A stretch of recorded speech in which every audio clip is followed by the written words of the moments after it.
Estamos en contacto telefónico para poder hablar sobre el Alzheimer con José Novo. Él es voluntario en ALMA, que es una asociación de lucha contra el mal de Alzheimer y alteraciones semejantes. En Rosario está esta organización y le damos la bienvenida. José, buen día, bienvenido a Mañana con Vos. ¿Qué tal? ¿Cómo están? Muy buenos días. Muy bien, gracias por atendernos. Sabemos que estás trabajando. Le contamos a la gente por qué llegamos a José y por qué llegamos a Rosario, lo más importante. Contactamos a la gente de Más Salud y ellos pasaron el contacto de José y por eso de que estamos entrevistándolo a él. Él es psicólogo y trabaja de voluntario en ALMA. Contanos un poquito cómo ingresaste en ALMA y cuál es la labor que tiene esta organización, José. Bien, yo por ALMA llegué a través de la facultad justamente. Lo que hacemos en ALMA, entre muchas otras cosas, es darle un lugar al cuidador. ALMA se encarga de poder brindarle un apoyo a la familia que está cuidando la persona con demencia. Nosotros creemos en 3 pilares básicos que son el amor, la paciencia y el humor. Eso es lo que nosotros por lo general tratamos de transmitir en los grupos de apoyo que se hacen acá en Rosario los días miércoles. Y lo que nosotros siempre tratamos de hacer es darle un lugar de apoyo, un lugar de catarsis a estas personas que están, ya sea que por ser familiar, y están cuidando a una persona con demencia, o es alguien que, un asistente gerontológico, un acompañante terapéutico, que está metido en el tema y quisiera formarse un poco más. Porque en cuanto a la enfermedad no solamente es la persona quien pasa a ser un paciente, sino también toda la familia la que en cierta forma empieza a enfermarse desde otro lugar, ¿no? Como suele pasar con otras enfermedades también. Sí, exactamente, es como vos decís. Lamentablemente esta es una enfermedad que es bastante injusta con la familia, por decirlo de una manera, porque uno se puede dar cuenta que cuando el enfermo, el paciente, empieza a transitar este deterioro cognitivo que lleva a una demencia, se ve completamente trastornado el sistema familiar, se ve completamente con la necesidad de cambiar. Nosotros hablamos mucho de el nuevo mapa familiar, es como todo el sistema familiar se ve en la obligación de reestructurarse, todos los roles cambian. Estamos hablando de que, por ejemplo, una persona, un familiar directo, por así decirlo, un papá, una mamá, un esposo o esposa, pasa a ser un enfermero, pasa a ser un cuidador. Los hermanos pasan a ser directamente enfermeros, todos los hijos pasan a ser responsables de ese familiar. Entonces nosotros siempre lo que tratamos de hacer es fomentar, mantener ese vínculo que siempre estuvo con esa persona. Si es tu papá, nosotros siempre tratamos de fomentar y desde el lugar de la enseñanza, del lugar de este lugar de la experiencia, no solo nosotros desde ALMA, sino los mismos que acuden al grupo de apoyo con ya experiencia, apuntan también a esto, a tratar siempre de mantener ese vínculo que vos tenés, que vos siempre tuviste con esa persona, mantenerlo de la misma manera. ¿Y cómo se hace esto? Bueno, en parte primero tratando de establecer ciertas cuestiones, como por ejemplo buscar ayuda, ¿sí? Buscar ayuda, ya sea de justamente enfermeros camaró, cuestiones que la obra social, si es que tenés, te pueden brindar, buscar la manera en todo el entorno familiar de, primero, tener como cuidador, tener siempre un tiempo para vos, no hacerte la carga completa, no volver este cuidado algo que sea parte de tu identidad. Vos sos más que ese cuidador, vos sos mucho más. Entonces la idea siempre que nosotros buscamos es fomentar, tratar de delegar estas responsabilidades, porque existen entidades en diferentes ciudades. Bueno, acá en Rosario particularmente tenemos diferentes instituciones que acuden justamente a este tipo de cosas, brindando ya sea un enfermero cama adentro, ya sea a través del diagnóstico se pueden conseguir los certificados de discapacidad, entonces con eso se pueden acceder a descuentos en los medicamentos y diferentes, hay muchísimas maneras que nosotros tratamos de fomentar para que la persona no, insisto con esto, no, la identidad de la persona no se transforme en la del cuidador. ¿Cuáles son, José, los especialistas? Porque, a ver, tengo entendido que uno cuando puede tener un síntoma o un familiar nota síntomas y lleva a un familiar al médico, el especialista son los neurólogos en primera instancia quien diagnostican y abordan el Alzheimer y en manera conjunta también trabajan con psicólogos o psiquiatras si fuera necesario. Exactamente, el neurólogo primero que nada. Bien. El Alzheimer es una enfermedad neurodegenerativa que de hecho es la causa más común de demencia.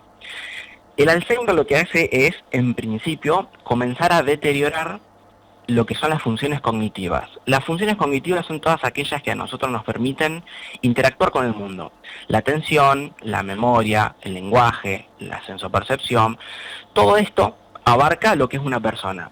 El deterioro cognitivo es este justamente, valga la redundancia, deterioro de estas funciones, generando que la persona pierda independencia y si ese deterioro continúa, pierde también lo que es la autonomía. Y ahí, cuando esa persona perdió tanto independencia como autonomía, estamos hablando de una demencia.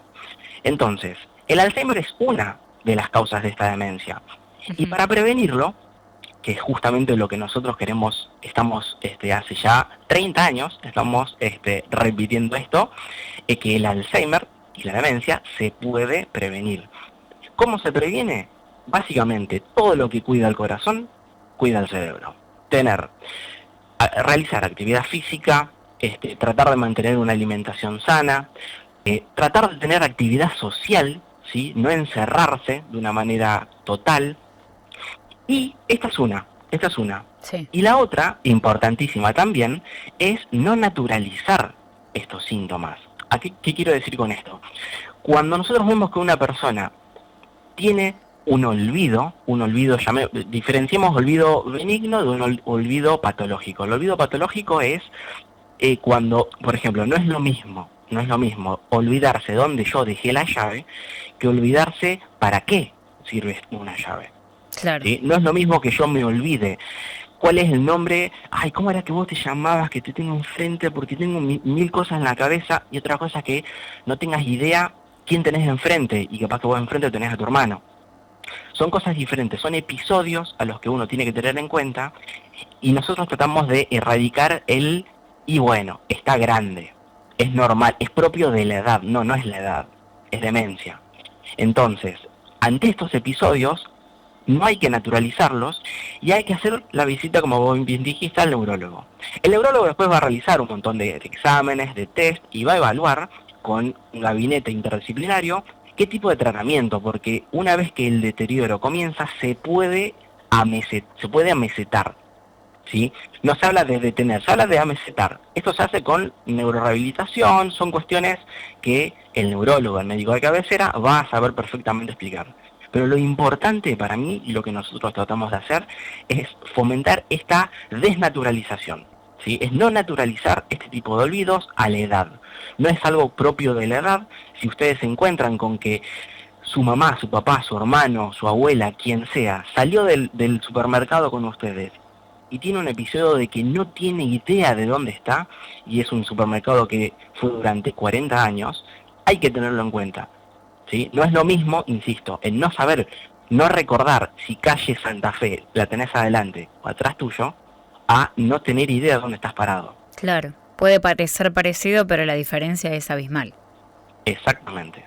Y eso nosotros lo consideramos, bueno, a ver, es una señal, es una alerta, ¿sí? No tiene que ser algo para preocuparse, tiene que ser algo para ocuparse. Bien. ¿Sí? José, por ahí hay preguntas que quedan en el tintero, pero quien no se interioriza o minimiza lo que significa el Alzheimer o piensa que, bueno, a los 60, 70, 80 me puede pasar, ahora tengo 30, 40, 45, 50, no creo. Esto no es patológico, fue una cuestión de cuidado y prevención, como decías recién. Exactamente, sí, es una cuestión.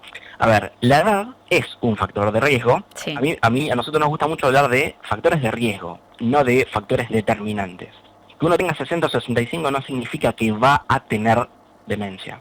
Esto es algo que a nosotros nos gusta mucho aclarar, sobre todo este concepto, por ejemplo, de demencia senil, que es un concepto antiguo y errado, ¿sí? Porque la demencia senil está dando por sentado que la demencia es, primero que nada, inevitable, lo cual nosotros estamos seguros, bueno, aparte de que está científicamente comprobado, más allá de eso que es de público conocimiento, se puede acceder en muchísimas investigaciones, pero lo que a nosotros nos interesa justamente es esto, es dejar en claro que no es inevitable y que tampoco es propio de la edad.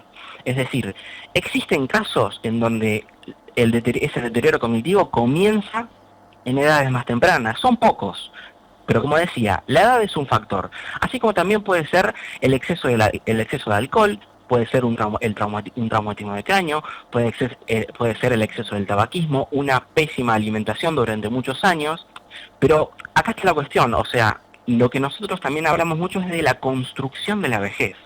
La vejez el proceso de envejecimiento arranca desde que nacemos. Y la vejez es un estadio de la vida, así como lo es la niñez, así como es la adolescencia, la adultez. Y lo que tiene la vejez es que es el resultado de todas las decisiones que fuimos tomando nosotros a lo largo de la vida. Entonces, si uno toma las decisiones como esta que yo estoy comentando, de tener una alimentación sana, va a tener un impacto diferente en la vejez. No es algo blanco o negro, no es una puerta que uno pasa o que puede evitar pasar, sino que es algo que es una transición que se va realizando. Nosotros justamente este domingo 22, acá en Rosario, frente al Monumento de la Bandera, vamos a estar haciendo un evento de 11 a 14 horas, que van a haber un montón de stands que hacen de cuenta que es un circuito. Son 5 o 6 stands pasando por todos estos factores que hay que tener en cuenta. La alimentación, el deporte, vamos a tener un stand con estimulación cognitiva, un stand explicando un poco acerca de la asociación y también un poco más acerca de la enfermedad. Van a estar presentes los médicos que son parte de la comisión directiva de ALMA, hay una neuróloga, hay una médica que es parte también de los grupos de apoyo, y vamos a estar realizando también un test, el test Mini-Mental. El Mini-Mental es un test que básicamente pone a prueba en 7 minutos, por así de una manera, pone a prueba las funciones básicas, las funciones cognitivas básicas, memoria, atención, las que estuvimos hablando recién. Y esto arroja al final un resultado, en base a las respuestas correctas que vos tuviste. Importante aclarar, esto no es un diagnóstico, ¿sí? Es solo un test, sí. Claro, es un test que lo usa el neurólogo dentro de una batería de test. Pero ¿por qué nosotros lo hacemos? Para recalcar la importancia de la detección temprana, que viene de la mano con esto que yo decía de la naturalización. Si uno deja de naturalizar este tipo de episodios que pueden llegar a surgir, uno los tiene en cuenta, hace esa consulta con el neurólogo, detecta eso, lo diagnostica y lo comienza a tratar. Básicamente la idea sería: no se puede prevenir si vos no lo encontrás, no lo detectás. Y para detectarlo tenés que dejar de naturalizarlo. Es como una especie de cadena que nosotros tratamos de fomentar y concientizar. Tal cual. Es el cuento de la buena pipa, pero bueno, por eso permanentemente la prevención constante y básicamente para el ser humano, ¿no? Tener estos hábitos saludables en materia de alimentación, en materia de deporte, de cuidarse uno mismo, va a ser el resultado de cómo pueda llegar ese cuerpo en el día de mañana a la adultez. Vos recién hablabas que trabajan con los familiares del paciente. ¿Qué es lo más difícil para ese familiar? El hecho de que su mamá, su papá, su abuelo, quien fuese, empiece a no recordar momentos, a no recordar quién es, episodios de alteración. ¿Qué es lo más difícil para la familia cuando tiene un familiar que está atravesando Alzheimer? Bueno, lo más difícil primero es aceptarlo. Es lo que por lo general nosotros encontramos mucho eso. ¿Sí? ¿Hay resistencia a aceptar que el familiar tiene Alzheimer? No lo pienses como que tiene Alzheimer, pensalo como que tu familiar está lentamente dejando de ser ese familiar que vos siempre, con el que siempre hablaste. Esa es una manera de verlo. Es decir, vos ya va a llegar un momento en el que ya no puedas tener una conversación constante con esa persona, porque esa persona te va a empezar por ejemplo, te va a empezar a preguntar muchas veces lo mismo. Lo que siempre sucede, y es lo más común, es que vienen muchas personas a decirnos que se enojan con, vamos a llamar por ejemplo con su mamá o su papá, porque le tienen que decir 15 veces que no tiene 80 años, que está cumpliendo 90. Y se lo explican una, se lo explican 2, se lo explican 3 veces, y lo que nosotros siempre sugerimos es: en esos casos hay que evitar explicarle a esa otra persona, a ese familiar enfermo, como si entendiera. como si siguiera en el mismo, hablemos de plano, por ejemplo, plano de realidad, como si Sí. estuviera en el mismo plano que nosotros. Eh, en vez de tratar de que la persona entienda que no está cumpliendo 80, está cumpliendo 90, te vas a ahorrar, primero, le vas a ahorrar un momento de angustia a esa persona y sobre todo a vos, que vos probablemente sea la quinta vez que se lo estás explicando. Viene, por un ejemplo muy claro es, viene tu mamá y te dice, ¿y qué hago con este papel? Ah, este papel es para que se lo lleves a tal. A los 5 minutos, ¿y este papel para qué era? Es para que se lo lleves a tal persona. Y capaz que dentro, a los 10 minutos te dice, sí, pero ¿y este papel vos me lo dejaste por algo? Es para que se lo lleves a tal persona. Ahí es donde ahí es donde entran en juego estos tres pilares: la paciencia, el amor y el humor. Es muy difícil tener paciencia, amor y humor cuando vos estás todo el día atrás de, primero, tu rutina diaria y además a cargo del cuidado de esa persona. Por eso es importantísimo poder delegar lo más posible entre familiares, si es posible, y si no, con diferentes actores de la salud. Entonces, una de las cosas, para responder a la pregunta, como te decía, una de las cosas que suelen siempre surgir es esto, es al no entender la enfermedad, al no aceptarla, uno trata todo el tiempo de, entre comillas, bajarlo a tierra. Ujú. Y la realidad es otra, lamentablemente es otra. Si vos tenés un diagnóstico, ya está. Arrancá por otro lado, trata de mantener ese vínculo por otro lado. Vos a la persona la conocés, no le hagas hacer 50 crucigramas por día de repente. No, si vos sabés que a tu mamá le gusta el tango, pon el tango. No hace falta que trates de fomentar o entablar una conversación como si lo hubieras hecho siempre, porque eso lamentablemente puede que no suceda. Bueno, muchísimas gracias por este tiempo, estos 20 minutitos, me quedaría hablando 2 horas más.